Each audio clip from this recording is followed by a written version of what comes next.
The word reparations is very loaded and politically contentious, you say, but we should absolutely pay for damages caused by being the first polluters. For example, if your neighbour had a dodgy gas boiler and it blew up the whole street, you'd expect their insurance to cover the damages, wouldn't you? Amy says yes to that. You tell me. Has James got a point or not? Dominique says you haven't. Anyway, let's move on, shall we? Talk about MPs. Right? Have you seen the latest outrage when it comes to the goings-on in Westminster? Texts now have been leaked by Gavin Williamson. He's been basically sending some text messages to the former Chief Whip, Wendy Morton. Basically, he was swearing a few times. I know you're having your tea and there might be kids listening and watching, so I won't repeat them. But he was basically saying that he was not allowed to go to the Queen's funeral, basically because he wasn't backing the right person in the leadership competition. I'm paraphrasing a lot, but that's the point. A complaint's been submitted, Dominique, and it got me thinking... you know, there's a lot of complaints about bullying. We had that fracking motion the other day and everyone was told to go through the right lobby, and apparently there was lots of allegations about bullying and shoving people through the doors, and it came to nothing, really. Do you think there is a bullying culture in Westminster, or do you think that some of these politicians need to toughen up a little bit?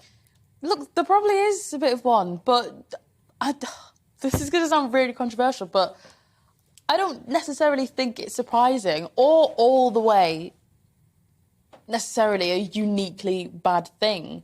Number one, you have to be probably a bit of a narcissist to enjoy politics. It's probably one of the most stressful and worst jobs in the world, to be honest. And number two, in those sorts of stressful scenarios, I highly doubt Gavin Williamson is the only person to drop a few F-bombs. That's the whole problem, isn't it? It's a culture of toxicity at this point. There is massive arrogance of power. Wanting to be a politician, you could say, is... Do you think swearing at your colleagues is toxic? Yes. Can you imagine if we got emails from the production team and we started telling them to F off and do their effing job? No, we don't tolerate that. We don't do that. Not in a normal, polite, professional being the key word. He was upset, and I just feel like it's... He's upset all the time then, because this was over 5 months. A human being, especially in that sort of stressful, high-paced job, a lot of people are stabbing each other in the back, people are telling lies, people are smiling in your face, doing another behind your back. I'm not surprised that he's dropped a few F-bombs. I hate this constant defence that it's being human, being vile to somebody. That's not... And well, it's sad. It's also like the example of it during Partygate when the news came in of how they behaved towards the cleaners. I think that sums them up very well as well. There is a total disrespect across the board and this complete, like I said earlier, arrogance. This man's been knighted and he's going around telling his staff and people with colleagues he works with, F this, F that. It's just unbelievable. I think the whole culture of whips in general is really bullying. I think it was wrong what he did, but I'm a bit sceptical of why the media is so incensed about this, because we all know that they've tried to get rid of Suella Braverman. Now it's clear that Suella Braverman's going nowhere despite their lengthy campaign. It's now all about Gavin Williamson, and it's trying to contribute to this narrative that Rishi Sunak hasn't made the right cabinet appointments, according to the media, and that's why I'm a bit cynical about it. Number two, all of these journalists, you know, clutching their pearls at this, probably done worse and spoke. I've heard some personal stories about how a lot of these broadcasters treat and have spoken to their staff. So I just think, that doesn't make it right. Nobody across the board, people across the board should not be treating people like this. And I think it should be called out, particularly when these are paid public servants. Do you? I mean, see, well, the man's got previous anyway, so... I think he was a terrible education secretary, but... Let me ask you about this cleaner point, because, Amy, you just... I know this is kind of tangent, but it's linked. You just mentioned then, like, this whole Partygate. I mean, I don't want to get into Partygate because I found that whole thing ridiculous. But the point about the cleaner, like you was just saying then, about the way people treated the cleaners, and then you kind of dismissed that. But I do think, actually, I think you can tell a lot about a person when you look at the way they treat, I don't know, the security guard, the cleaners, the people that they don't have to be nice to in order to progress their career. No, I agree with that, but I don't think it's entirely the same thing as Gavin Williamson dropping a few F-bombs to the chief whip. I think it's all in the same area, and also if you look at their she's not a cleaner, claims, she's that another flagrant but example of she's not a cleaner. She's in a considerable but it's the disrespect. Position of power. The disrespect. So what do you think then to, for example, Angela Rayner calling Tories scum? Oh, no, radio silence. no. That was completely different because it wasn't levelled at a person, an individual. It was levelled at a collection of people. The electorate. I don't support what she said, but it wasn't based on nothing, is what I always think. You see, I find this, I'm really sorry, because I've got to pull you up on this, I have to be honest, because there's one thing I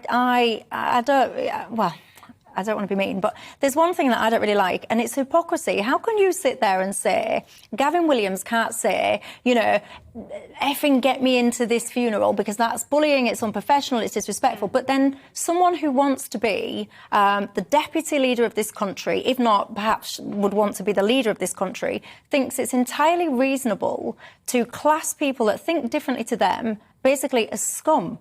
And you think that's okay? I don't necessarily think it's okay, but it's based on provable things such as what. Amy. No, I need you to. I want you to carry on because what do you mean? Supporting policies that deport people to other countries is. What are you on about the Rwanda plan?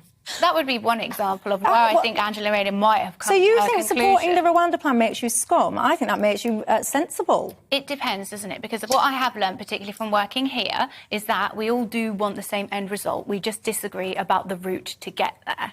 But this is what I'm saying about selective morals. So you're talking about, it's disrespect, it's language. I don't think. But when it comes to Angela Rayner, who, yes, wants to be Deputy PM of this country, calling Tories scum, which includes a considerable number of the electorate, you think that, actually... I'm just rationalising why she may have said it, and I'm not going to jump on it and blow it up. But you don't need to conveniently. But you don't need to rationalise it, because you didn't rationalise Gavin Williamson. I did rationalise Gavin Williamson, because a lot of the defences of Gavin Williamson... So I'm defending Angela Rayner, in essence. I'm putting forward a defence of why I think she said what she said. If I did the same to Gavin Williamson... But don't you think it was appalling, what she said?